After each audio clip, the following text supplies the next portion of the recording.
Salut à tous, salut à tous les amis pêche-voleurs et autres pêcheurs de carnassiers et de silure. Donc aujourd'hui je vais vous présenter un nœud que j'utilise principalement pour la pêche du silure et du brochet, très résistant et qui passe vraiment très bien dans les anneaux. Personnellement c'est celui que j'utilise le plus, donc je vais vous montrer comment le réaliser aujourd'hui. Donc pour commencer, prenez votre corde de ligne, donc la tresse, vous faites une boucle assez longue.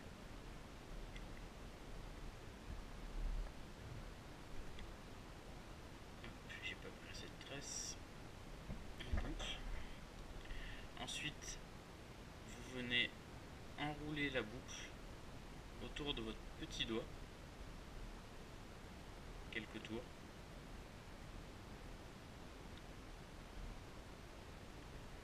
Pour éviter que ça glisse, je vais reprendre un peu de tresse pour être sûr de ne pas glisser. Je recommence. 1, 2 et 3. Voilà. Donc là déjà, la boucle ne glissera pas lors de la réalisation du nœud. Ensuite, vous passez votre pouce et votre index à l'intérieur de la boucle et vous venez passer votre fluoro dans cette boucle. Donc le principe du nœud, c'est de réaliser un tressage autour du nylon ou du fluoro. Donc vous effectuez un quart de tour dessous, vous revenez dessus, un quart de tour dessus, et ainsi de suite. Donc là, hop, un quart de tour, je reviens dessus, un quart de tour, je reviens dessous, un quart de tour de chaque côté, en haut et en bas du fluoro.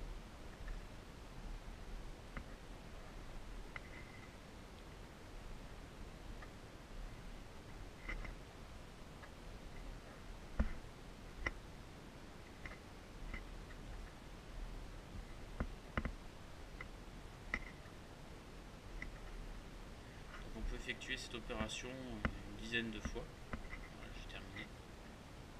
Ensuite, vous détachez la boucle de votre petit doigt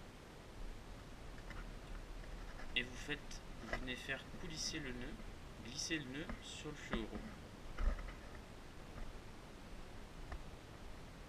Comme ceci. Ensuite, vous rabattez le morceau de fluoro sur les spires de façon à caler le nœud. Et ensuite, vous serrez petit à petit afin de bien serrer les spires. De toute façon, le nœud se serrera en finale une fois qu'on aura réalisé le nœud final. Donc, vous serrez bien, vous tendez un peu les spires. Voilà. Ensuite, pour bloquer le nœud, avec le corps de tresse en trop, vous effectuez simplement une demi-clé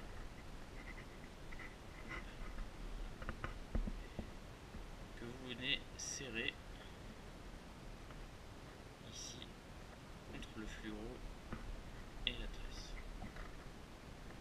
Ensuite, vous prenez votre excédent de fluoro que vous venez mettre sur le reste du corps de ligne, comme ceci.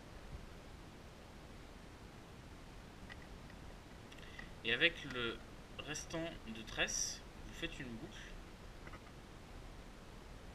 comme cela. Et dans cette boucle, vous venez passer l'excédent de fluoro autour, l'excédent de tresse, pardon, autour du fluoro et du corps de ligne.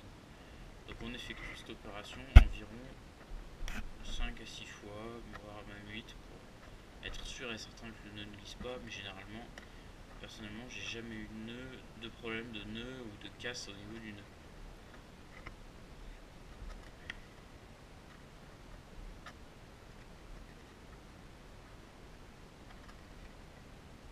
Voilà, j'arrive à la jonction entre les deux nœuds. Ensuite, je viens placer l'excédent de tresse contre le fluoro et les spires que j'ai fait tout à l'heure. Et là, en fait, je défais. Je ne vais pas passer dans le bon sens, je crois. Ça sera plus propre comme ça. Et ensuite, je défais les spires que je viens de faire à l'instant pour avoir des spires à cet endroit-là. Je vous montre. Hop. veiller à bien tendre les spires finales.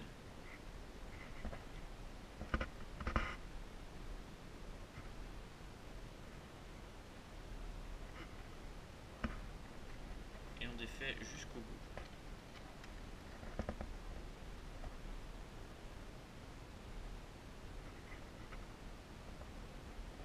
Voilà. Là, je suis arrivé au bout des spires que j'ai fait tout à l'heure. Ensuite, je maintiens les spires pour pas qu'elles se déroulent. Et je vais tirer sur l'excédent de tresse pour serrer cette boucle là. Je vais essayer de bien vous montrer le serrage du nœud. Vous voyez, ça fait coulisser la boucle.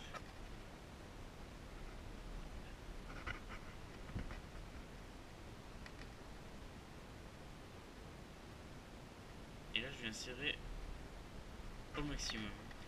Ensuite, avant de finir le serrage, je tends mes spires et je vais venir tirer sur mon fluoro et mon corde-ligne pour serrer les spires que j'ai fait tout à l'heure en premier. Donc il faut tirer assez fort.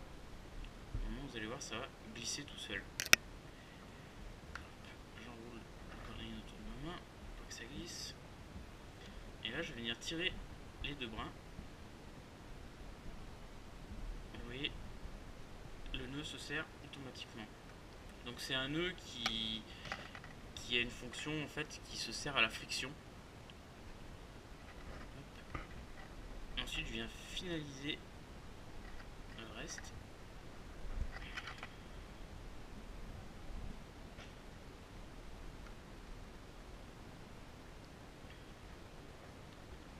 Et voilà. Donc on a notre nœud fini. Les spires sont bien serrées. Ensuite, on va pouvoir couper les excédents de tresse et de fluorocarbone. Moi, je coupe environ 1 ou 2 mm. Ensuite, je brûle avec un briquet.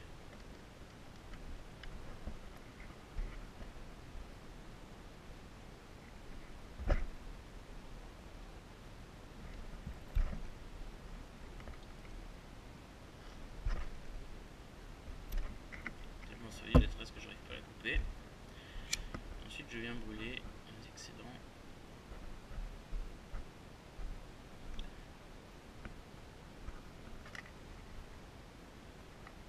Ça fait une sécurité en plus, surtout au niveau du fluorocarbone.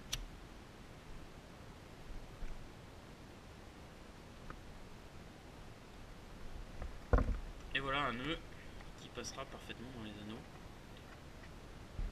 au lancer et au ramener.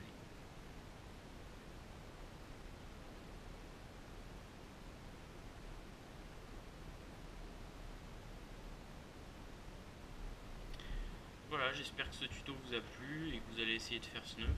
Si vous avez des questions, je suis disponible au niveau de la page Péchola. Allez, à bientôt.